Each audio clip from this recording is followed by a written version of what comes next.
আসলাম চৌধুরীর রাজনৈতিক জীবন ১৯৭৫ সালের রাজনৈতিক পরিবর্তনের পর বাংলাদেশের রাজনীতিতে শুরু হয় এক নতুন অধ্যায়।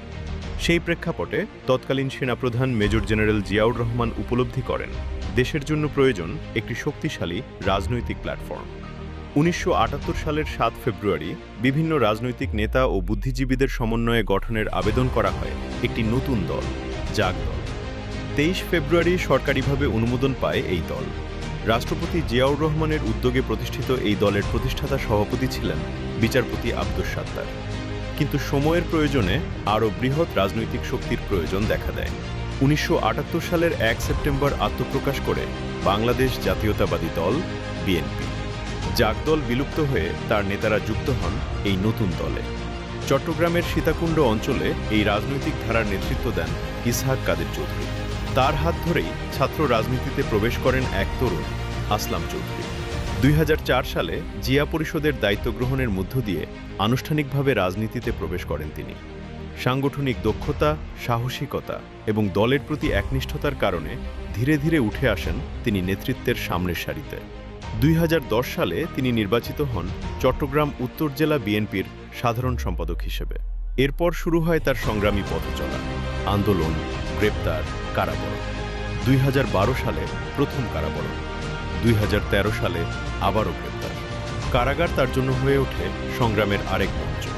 সেখান থেকেই তিনি পরিচালনা করেন আন্দোলন, সংগঠিত করেন নেতাকর্মীদের। ২০১৩ থেকে ১৪ সালের আন্দোলনে সীতাকুণ্ডে গড়ে ওঠে এক শক্তিশালী অবস্থান। হরতাল, অবরোধ সবকিছুতেই সফল নেতৃত্ব দেন তিনি। ২০১৫ সালের ৫ জানুয়ারি গণতন্ত্র হত্যা দিবস। পুলিশি বাধা ভেঙে সমাবেশে যোগ দেন আসলাম চৌধুরী। হঠাৎ গুলিবর্ষণ, ছত্রভঙ্গ হয়ে যায় জনতা। গ্রেপ্তার হন শত শত নেতাকর্মী সহ তিনি। দীর্ঘ কারাজীবন, ৮ বছর ৩ মাস ৫ দিন। তবুও ভাঙেননি তিনি। কারাগারেই হয়ে ওঠেন তিনি নেতাকর্মীদের আশ্রয়স্থল, দেন সাহস, দেন দিক নির্দেশনা। বিভিন্ন কারাগারে স্থানান্তর, নির্যাতন, ষড়যন্ত্র কিছুই দমাতে পারেনি তার অদম্য মনোবল। ২০১৬ সালে তিনি হন বিএনপির জাতীয় নির্বাহী কমিটির যুগ্ম মহাসচিব। তবে একই বছর আবারও গ্রেপ্তার, রাষ্ট্রদ্রোহ মামলায়। ২০২৪ সালের আন্দোলনেও কারাগার থেকেই দেন দিক নির্দেশনা। অবশেষে ২০ আগস্ট দীর্ঘ আইনি প্রক্রিয়া শেষে মুক্তি। সংগ্রাম, ত্যাগ, নেতৃত্ব এই তিনে গড়ে উঠেছে এক রাজনৈতিক জীবন। তবুও শেষ হয়নি পথ চলা, চলমান রয়েছে ষড়যন্ত্র। আর সেই পথেই অবিচল আসলাম চৌধুরী। সীতাকুণ্ডের দক্ষিণ ভাটিয়ারি গ্রামের সম্ভ্রান্ত মজিদ চৌধুরী পরিবারে ১৯৬৬ সনের ২০ সেপ্টেম্বর জন্মগ্রহণ করা মুহম্মদ আসলাম চৌধুরী হয়ে ওঠেন রাজনৈতিক অঙ্গনে এক সংগ্রামী নেতা, যার প্রতি অবিচল আস্থা, বিশ্বাস আর ভালোবাসার প্রতীক আসলাম চৌধুরী। পিতা মরহুম গোলাম হোসাইন চৌধুরী, মাতা মরহুমা হালিমা খাতুনের ৯ সন্তানের ৭ ছেলে ২ মেয়ের মধ্যে আসলাম চৌধুরী তাদের ষষ্ঠ সন্তান। সীতাকুণ্ডের গ্রামের আবহেই তিনি বেড়ে উঠেছেন, তাই তিনি খুব কাছ থেকে দেখার সুযোগ পেয়েছেন এতদ অঞ্চলের মানুষের জীবনাচার, সংস্কৃতি, হাসি কান্না, আবেগ, ভালোবাসা, মমতা ও সৌহার্দ্য সব মিলিয়ে গ্রামীণ মানুষের বহুমাত্রিক বোধ তাহার চেতনাকে শানিত করেছে তাদের মতো করে। তাই তিনি আজকের অবস্থানে আসার পরও এক বিন্দু বিস্মৃতিপ্রবণ হয়ে ওঠেননি।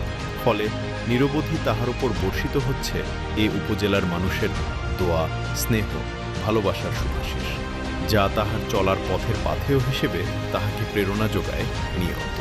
মাটি ও মানুষের ভালোবাসা আর গ্রামীণ জনপদের বহমান দৈনন্দিনতায় অভ্যন্ত বলেই তাকে কখনো নগর কেন্দ্রিকতার কথা ভাবাতে পারেনি। রাজনৈতিক, সামাজিক এবং মানবিক নানা কার্যক্রম নিয়ে এলাকার মানুষের সুখে দুঃখে পাশে থাকার কারণে আসলাম চৌধুরীর জনপ্রিয়তা আকাশছুচুম্বী।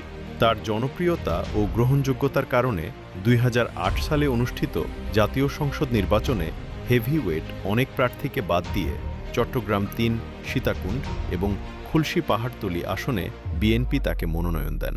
পরবর্তীতে ২০১৮ সালে অনুষ্ঠিত জাতীয় নির্বাচনে কারাগারে থেকেও তিনি চট্টগ্রাম ৪, সীতাকুণ্ড এবং খুলশী পাহাড়তলী আসনে বিএনপি প্রার্থী হিসেবে নির্বাচনে অংশগ্রহণ নেন। 2024-এর জুলাই সংগ্রামের পর 2026 সালের 12 ফেব্রুয়ারি জাতীয় সংসদ নির্বাচনে বিএনপির মনোনীত প্রার্থী হয়ে বিপুল ভোটে নির্বাচিত হয়ে ষড়যন্ত্রের বেড়াজালে আটকে আছেন তিনি। শত নেতা কর্মী আজ জেল গেটে যারা অবস্থান করে আর আনন্দ মিছিল করে আসলাম ভাই যে কত জনপ্রিয়তা নেতা আছিল চট্টগ্রাম আজ এর এই জেল গার্ডেনের যে হাজার হাজার মানুষের উপস্থিতি এই বৃষ্টির মধ্যে প্রমাণ করে দেয় যে আসলাম চৌধুরী কত চট্টগ্রামের কত প্রিয় নেতা আছিল, জনপ্রিয় নেতা আছিল। আসলাম চৌধুরী বিনা দোষে কোনো দোষ ছাড়া আজ 9 বছর প্রায় 9 বছর এই কারাগারের যে জালিমের কারাগারে কোন আজি না করে কি তার হনদোষ নাই, তার শুধু শুধু তার আজি এই যে আজিয়ের যে উপস্থিতি জাগন দেয় তার একান্ত দোষিয়ান দেয় তার জনপ্রিয়তার কারণে আজ 9 বছর এই কোনে আজি না আসলাম চৌধুরীর মতো এত বড় নেতারা এত বড় প্রিয় নেতারা নির্যাতন করছে 9 বছর। উত্তর জেলা এবং রাঙ্গুনিয়া যুবদল, ছাত্রদল, যুবদল এবং রাঙ্গুনিয়া সারা রাঙ্গুনিয়া এবং চট্টগ্রাম আসলাম চৌধুরী এফসিএ মুক্তি দে রাঙ্গুনিয়ার মানুষ এবং সারা চট্টগ্রামের মানুষ চট্টগ্রাম যে মানুষের ডলাইমি আরা আনন্দিত এবং খুশি। আসলাম চৌধুরীকে আজকে 9 বছর কারাগারত স্বৈরাচারী খুনি শেখ হাসিনা ওনাকে আজ বন্দি করে রেখি আজকে চট্টগ্রামবাসী আরা আনন্দিত এবং খুশি। চট্টগ্রাম আসলাম চৌধুরীর শুধু একটা জনপ্রিয়তা ইয়ানদের শেখ হাসিনা খুনি শেখ হাসিনা স্বৈরাচার ইয়ানদের কাল ওই জনপ্রিয়তা ইয়ানের দোষ আর অনেকের দোষ নেই। ওগো সাদা সিধু নিডল ক্লিন মানুষ, ওগো রাজনীতিবিদ, ওগো এফসিএ ওর অন্যায় অত্যাচার করে নির্যাতন বন্দি করে রেখে আজ 9 বছর।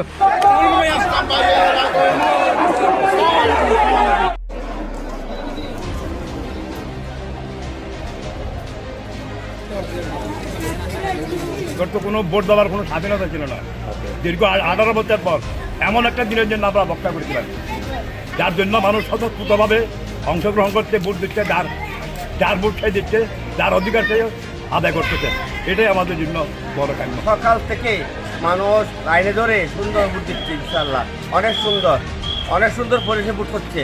তো অনেক লম্বা লাইন ধরে মহিলারা, বয়স্ক মহিলারা, বৃদ্ধ পুরুষেরা ভোট দিচ্ছে, অনেক আগ্রহ। আচ্ছা, এরকম সুশৃঙ্খলভাবে ভোট দিতে পারতেছি, অন্যান্য পক্ষ শুনছি যে মানে সুশৃঙ্খলভাবে ভোট হয়নি।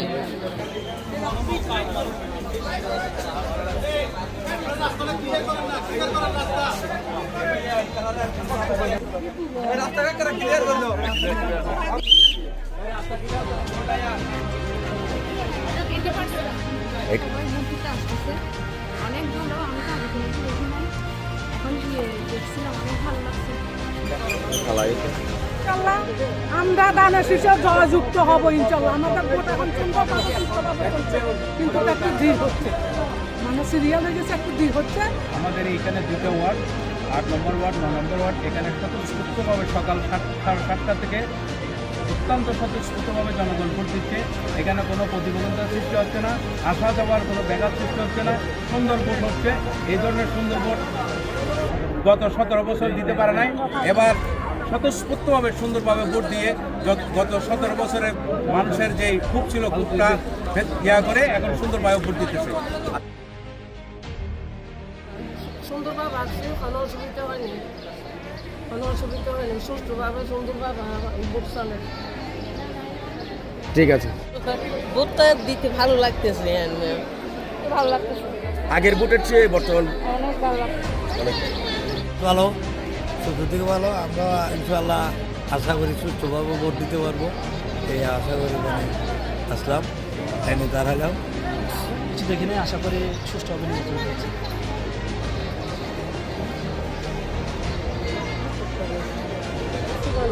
কেমন লাগছে ভোটের পরিবেশ? দীর্ঘদিন পরে ভোট দিতে আসছেন, তো আসার পথে কোনো যাতায়াতে আপনাদেরকে প্রতিবন্ধকতা সৃষ্টি করছে কেউ? না, আমাদের বাসায় দিতে। আচ্ছা, ভোট দিতে এসছে, ভোটের পরিবেশ কেমন?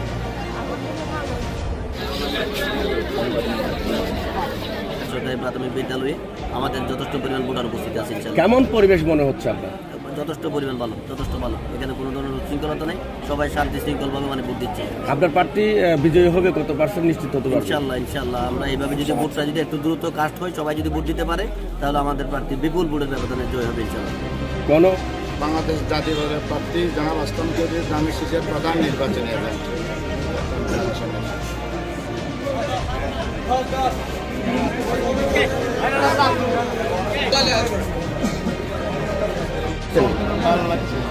এই প্রথম ভোট দিবেন, কেমন অনুভূতি তুলে বলে? আচ্ছা, আজকে এখানে ভোট দিতে এসে আলহামদুলিল্লাহ। আচ্ছা, দীর্ঘদিন পরে ভোট দিচ্ছেন তাই না? কেমন লাগছে? পরিবেশ কেমন? নিরাপত্তার কোনো জটিলতা আছে কিনা? কি প্রতিবন্ধকতা সৃষ্টি হচ্ছে নাকি? হ্যাঁ, সুন্দর মতো আমরা ভোট দেওয়ার জন্য দাঁড়িয়েছি।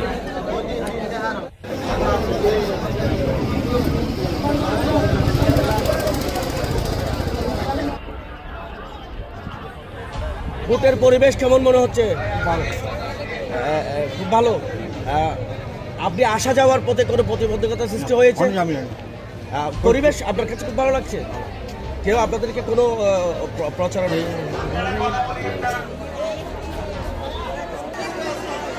ভোট দিতে আসছেন, কেমন লাগছে? আপনাদের পরিবেশ কেমন লাগছে সেটা একটু জানাবেন। ভালো লাগতেছে, আনন্দ লাগতেছে, বহুদিন পরে ভোট দিতে পারছি আমরা, অনেক ভালো লাগছে। আচ্ছা, পরিবেশ ভালো না? পরিবেশ ভালো।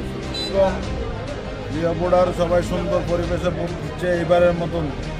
কোনো সময় এরকম আজকে 15 বছর পর আমরা ভোট দিতে আসছি সুন্দর পরিবেশে।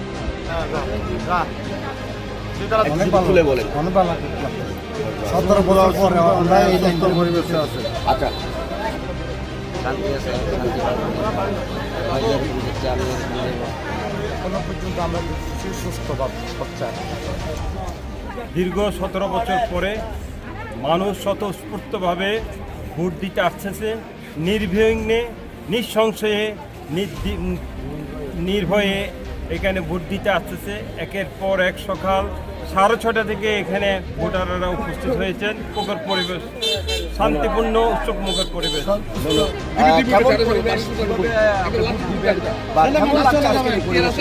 ভালো লাগছে। এটা কি অনেকদিন পরে আসছেন?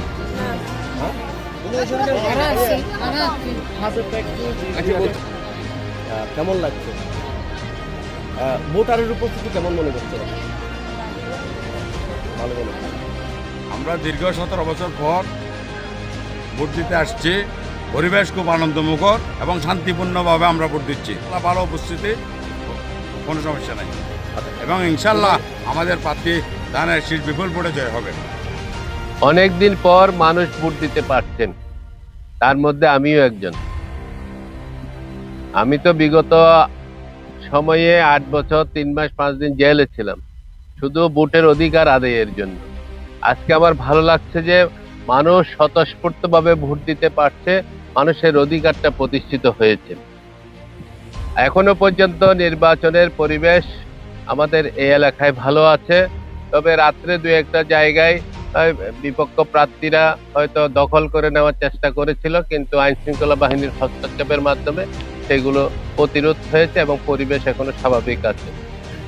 আপনারা জানেন, আমরা এই সীতাকুণ্ডে আমরা 17 বছর ধরে বা বিভিন্ন অনেক আগে থেকে সমাজকর্ম করে আসছি এবং মানুষের মধ্যে আমাদের যোগাযোগ ব্যবস্থা, এবং আমি জেলে থাকার পরও এখান থেকেও মানুষের জন্য কাজ করে গেছি, যার কারণে মানুষের মধ্যে এবারে ভোটের বিষয়ে স্বতঃস্ফূর্ত সারা আমরা দেখেছি। যখন আমরা ক্যাম্পিংয়ে বেরিয়েছি সারা সীতাকুণ্ডের প্রত্যন্ত অঞ্চল সব জায়গায় আমাদের ধানের শীষের পক্ষে আশাবাদী যে আমরা এবার বিপুল ভোটের ব্যবধানে ইনশাল্লাহ বিজয়ী হব।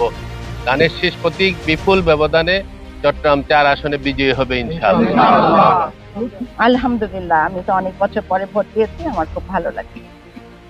আরো সামনের দিকে আসতে হবে।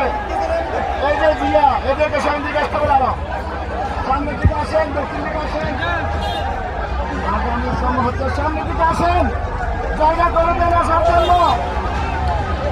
সামনের দিকে আসেন, এই যে সত্যসভা আসেন, সামনের দিকে আসতে বলেন না, আসেন।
দর্শক, আমরা আজকে ভোটের নির্বাচন পরিবেশ নিয়ে অনেক আলোচনা দেখার জন্য চেষ্টা করেছি।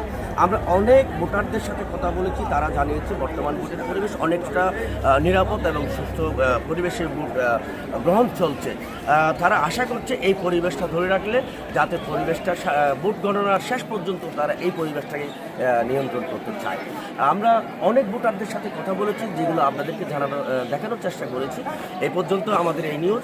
আমরা আবার পরবর্তীতে আপনাদের সাথে সংযুক্ত হব। ধন্যবাদ।